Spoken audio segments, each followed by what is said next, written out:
تتخيلي بنص رغيف واحد من العيش ده يشبعك ل6 ساعات، وكأنك اكلتي رغيفين من العيش العادي. رهيب في الشبع. ما هو مش اي عيش عادي، ده خالي جلوتين ومن غير ولا نقطة دقيق، عالي بالبروتين. لو نقطة ضعفك في الدايت العيش اللي مش بتقدري تستغني عنه في اي وجبة، نصيحة تجربي الوصفة دي، هتنبهري بيها وباحساس الشبع منها اللي عمرك ما حسيتي بيه مع اي نوع عيش قبل كده. جربوا واحكموا انتوا بنفسكم. وما تنسوش يا حبايبي كالعادة تشجعوني باللايك والشير والكومنت الحلو، واشتركوا في القناة علشان ما يفوتكوش الفيديوهات الجديدة.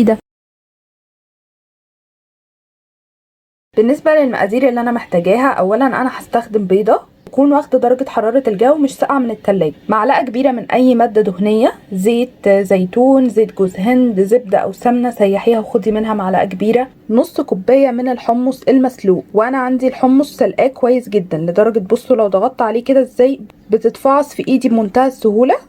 نص كوبايه من الحمص، واستخدمت النص كوب المعياري، وبيكنج باودر. ببساطه هي دي المقادير اللي انا محتاجاها. الخبز ده قنبله شبع لان الحمص اصلا غني جدا بالبروتين النباتي. وفي طبق كده معايا هبدا انزل بالبيضه، وهضيف عليها الحمص، انا هستخدمه بالقشر بتاعه عادي، وكمون واي نكهات وتوابل عايزين تضيفوها ضيفوها. انا استخدمت كده كمون اللي هو الحصى او الحب ده، مش المطحون، لاني بحس ان الحبوب ده بيدي نكهة اقوى كتير من المطحون. كمان هضيف رشة من الملح. هضرب الحاجات دي مع بعضها كويس جدا بالهاند بلندر. طب ما عندكيش هاند بلندر استخدمي كبة، استخدمي خلاط، اي طريقة.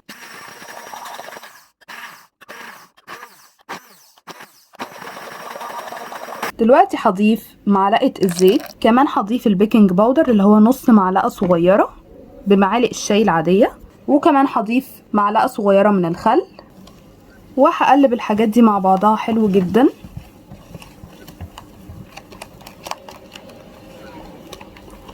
العجينة شايفين عاملة ازاي؟ مظبوطة قوي قوامها، ولا محتاج يخف ولا محتاج يتقل، قوام تحفة. والحمص طحنته حلو جدا لدرجة انه خلاص بقى يعني قوام كله على بعضه كده كريمي جدا، ما فيهوش ولا قطع فتفوتة كده من الحمص، لان انا سلقاه حلو قوي، فكان سهل عليا في خطوة الطحن جدا يعني.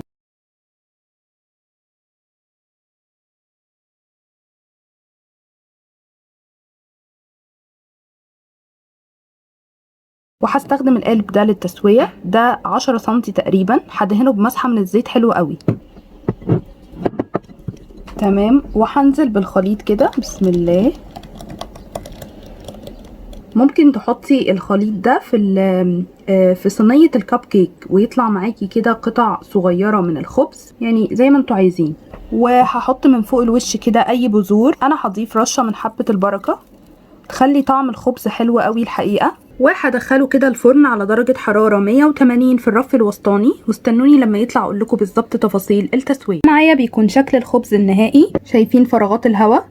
قعد معايا في التسوية حوالي ربع ساعة، وطبعا اختبرته بالخلة من النص زيه زي الكيك بالظبط عشان اتأكد ان هو استوى، وطلعت الخلة نظيفة وزي الفل كده. هو هدى وبرد تماما، انا سبته يهدى علشان اعرف اخرجه بسهولة من القالب اهو. شايفين شكله حلو ازاي؟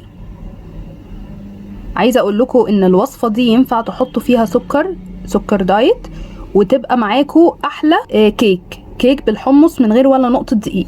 انا هفتح كده من النص العيش ده اهو، خطير. شايفين فراغات الهواء؟ يجنن، مستوي حلو جدا. ممكن نحشي اي حشوه احنا حابينها، واي خضار بقى متوفر عندكم. الخضار ده حاجة أساسية، شرايح من الطماطم.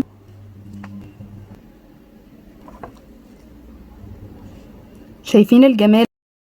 بالنسبة بقى لكمية البروتين والسعرات اللي موجودة في الرغيف الخطير ده، اولا هو طبعا رغيف عملاق زي ما انتوا شايفين، فهو يقدر يشترك في اكله فردين مع بعض. وسعرات الرغيف كله على بعضه 200 سعر حراري، يعني لما هتاخدي نصه هيوصل ل 100 سعر حراري، بس سعرات منخفضة جدا.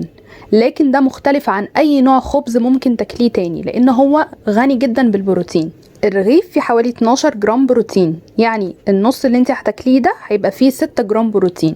ولسه طبعا هتحشيه بقى باي نوع من انواع البروتينات، بيض او فول او جبنه، مع شوية خضار، وشوفي احساس الشبع اللي هتحسي بيه، احساس مختلف تماما عن اي خبز تاني صحي جربتوه. طبعا لو عندكم شوية حمص مسلوق وبيضة ومعلقة زيت، مستنياكم حالا تقوموا تجربوا الوصفة وترجعوا تقولوا لي رأيكم في الكومنتات. رأيكم بيهمني جدا وبيشجعني اقدم لكم وصفات احلى واحلى. ويا سلام بقى لو تصوروا لي كده تطبيق الوصفة بتاعتكم وتبعتوه لي على الفيس او على الواتس، بفرح قوي قوي الحقيقة بتطبيق وصفاتكم.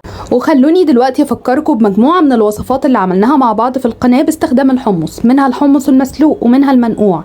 اكيد اول وصفة وهي خبز الحمص المنقوع، بجد سهل جدا واقتصادي قوي قوي، بشوية حمص ومن غير بقى ولا بيض ولا منتجات البان. العيش بينتفخ كده ويفصل طبقتين عن بعض، وتفتحيه وتحشيه بالحشوة اللي انت عايزاها. وعشان توصلي للمرحلة دي لازم تتفرجي على الوصفة كاملة، تشوفي قوام العجينة بيكون عامل ازاي، طريقة التسوية ازاي، علشان ينجح معاكي من اول تجربة.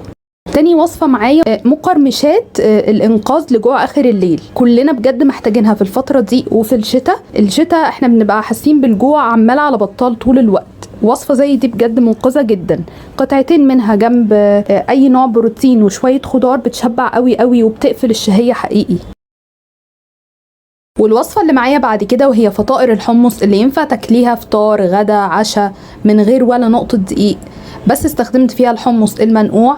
كمان العجينة دي بيكون فيها بيض وفيها جبنة قريش، فهي بتبقى عالية جدا حقيقي بالبروتين وبتديكي احساس بالشبع لفترات طويلة. كمان طعمها لذيذ جدا بالاضافات اللي انتي بتضيفيها، بتبقى شبه البيتزا بالظبط، يعني فلفل وزيتون واي خضار هتحطيه بيغير جدا جدا في الطعم بتاع الحمص، اكنك بتاكلي بيتزا. طعمها لذيذ قوي قوي. في ناس على فكرة من تطبيقات الناس اللي بتعمل وصفات دي وبتبعتها لي، في ناس عملتها زي العيش، يعني اكلتها كبديل للعيش. استخدمي الوصفات بالطريقة اللي تريحك، المهم ان هي وصفة ناجحة. وعلشان في فيديو زي ده متأكدة ان هتسأل ينفع استخدم دقيق الحمص، فالوصفة اللي جاية دي اهي خبز بدقيق الحمص على الطاسة زي الكريب كده، بتسويه من غير بيض ولا منتجات البان. بس للعلم ان العيش ده مش بيرتفع ولا يفصل طبقتين عن بعض زي العيش بتاع الحمص المنقوع. وصفات كتيرة ومتنوعة، شوفوا اللي مناسب ليكوا واللي حبيتوه جربوه. اكيد هسيب لكم لينك الطرق دي كلها تحت في صندوق الوصف، واللي مش بيعرف يوصل لصندوق الوصف اكتبوا لي في التعليقات عايزين انهي وصفه فيهم بالظبط، هبعتها لكم لغايه عندكم في اللينك، تدخلوا وتتفرجوا على الوصفه على طول. واشوفكم مع فيديو جديد. احلى متابعين في الدنيا، مع الف سلامه.